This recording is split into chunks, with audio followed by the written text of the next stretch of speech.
El profesor Braden, de la Universidad de Cambridge, acaba de publicar en el Fondo Editorial del Congreso del Perú el libro titulado Profecía y Patria en la Historia del Perú.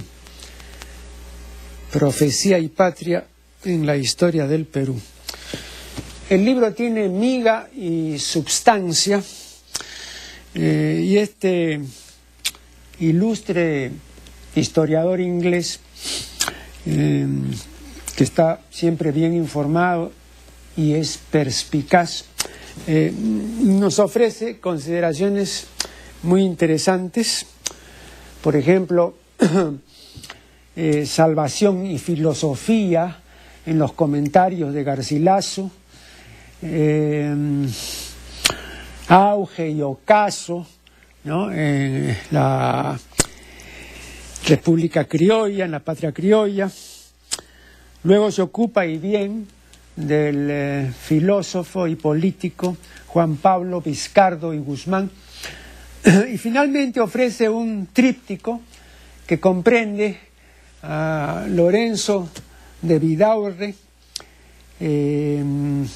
luego Mariano Felipe Pasoldán y por último José de la Ribagüero y Osma. A todo lo cual se añade una bibliografía y un índice onomástico bien compuesto. El libro tiene ilustraciones, muchas de ellas en colores. Yo, tocante al contenido de este libro, y habida cuenta de que en ese sentido es una obra valiosa, no tengo ningún inconveniente en recomendarlo. Lo que sí debo criticar, y criticaré después, es la edición, que dista mucho de ser pulcra. Es reveladora de que ha habido no solvencia, sino insolvencia editorial. Y esto no es un decir, porque lo demostraré inmediatamente. Vean,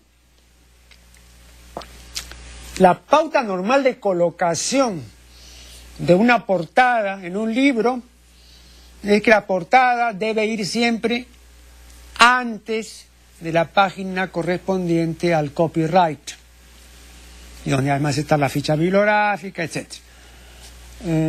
Aquí nos encontramos con la anomalía notoria de que el índice está antes, de la página del copyright. Vean esto, este es el índice, ¿no? Bueno, y acá, en la página siguiente, está el copyright. ¿Dónde se ha visto eso? ¿No? Primero viene el copyright, luego el índice. Revisen ustedes cualesquiera otras publicaciones del mismo fondo y verán que es así. El índice viene después. Entonces, ¿por qué pusieron primero el índice acá? Es incomprensible, ¿eh? Eso sí me parece algo que no sé qué puede haber ocurrido. Esa es una anomalía notoria. Bueno, después, en la página 11, dice, tiene, y evidentemente debe decir tienen, ¿no? Y en la página 25 aparece el primer caso de una serie de casos, alrededor de 20. Aquí tengo la lista completa. No voy a leer la lista, me refiero a la numeración de las páginas, ¿no?, para que la persona interesada ubique el asunto. Pero Están, por ejemplo, en la página 25, 37, 43, 45, 71, 93, 2 veces en la 124, luego en la 129, etc. Bien, ¿de qué se trata?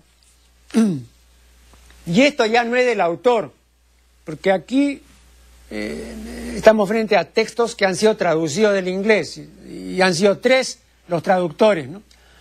De modo que eso ya concierne a los traductores, concierne a la persona que ha tenido a su cargo pues la edición, ¿no? O sea, a una diligencia editorial, pero de un texto traducido. O sea, estos no son errores que ha cometido el autor, porque repito, aquí estamos frente a traducciones. Y un error muy común que ha sido censurado no solo por la academia, sino por todos los puristas y por todos los entendidos, es el uso de la forma en edad del imperfecto del subjuntivo en lugar de cualquier pretérito. Por ejemplo, el discurso que ayer pronunciara el ministro, en lugar de pronunció, o en lugar de había pronunciado. Esa forma en edad es una forma que corresponde al subjuntivo, pero no tiene carácter pretérito. Lo que pasa es que o la gente cuando dice eso quiere afectar al arcaísmo, o la gente cuando dice eso quiere ser aparentemente más elegante, ¿no? A ellos les parece que es más elegante decir pronunciara que pronunció, ¿no? Que es el pretérito indefinido. Pero este uso de la forma en edad del imperfecto del subjuntivo ha sido siempre censurado y sigue siendo censurado, porque no es pretérito, ¿no? Bueno, entonces aquí abundan pues los casos, repito, si en el fondo del Congreso, en el fondo editorial, tienen interés, yo encantado de proporcionarles la fe de ratas correspondiente, ¿no? Porque claro, puede servirle para más adelante, ¿no? Que no se vuelva a cometer pues este error, que dicho sea de paso es bastante común, pero que es un error, pues. Luego en la página 32, la palabra vendetta no está en cursivas, ¿no?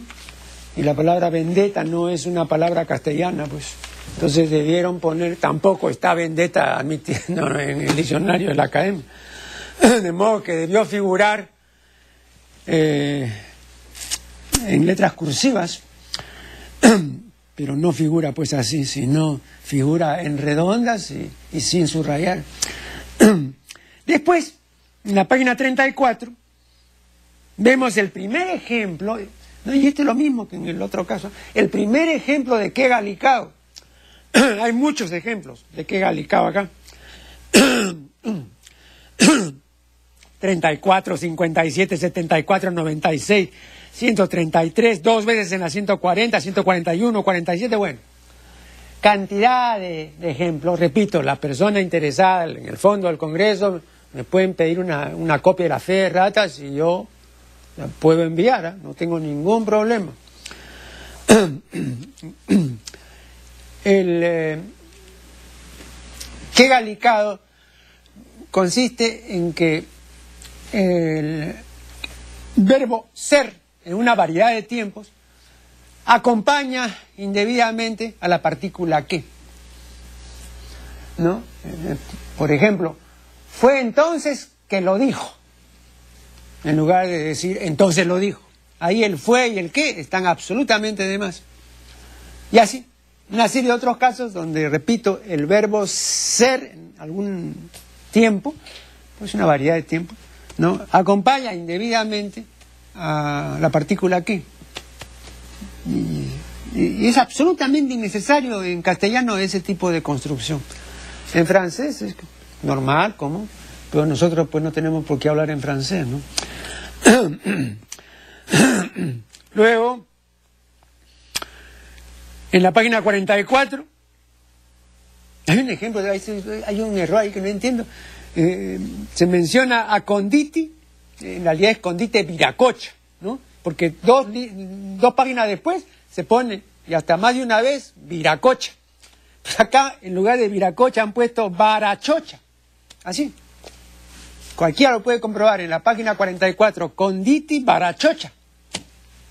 No, no es Barachocha, es Viracocha.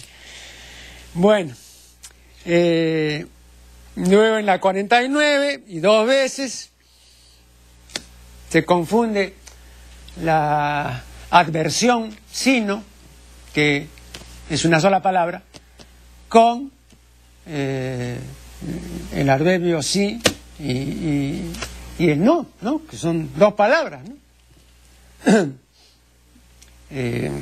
Ahí esa confusión es muy común, ¿no?